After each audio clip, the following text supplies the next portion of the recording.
أعوذ بالله من الشيطان الرجيم.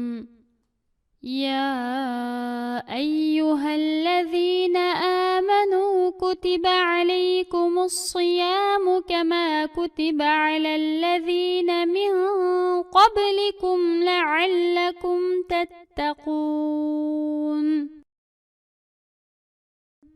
Allahqa, onun peygamberiga iman etgan va islom shariatiga amal qiladigan kishilar taqvolikqa erishishinglar va Allohga toat ibodat qilish orqali gunoh ma'siyatdan saqlanishinglar uchun Allah sizlardan ilgirki ummatlarga ro'zani farz qilgandek sizlarga ro'zani farz qildi.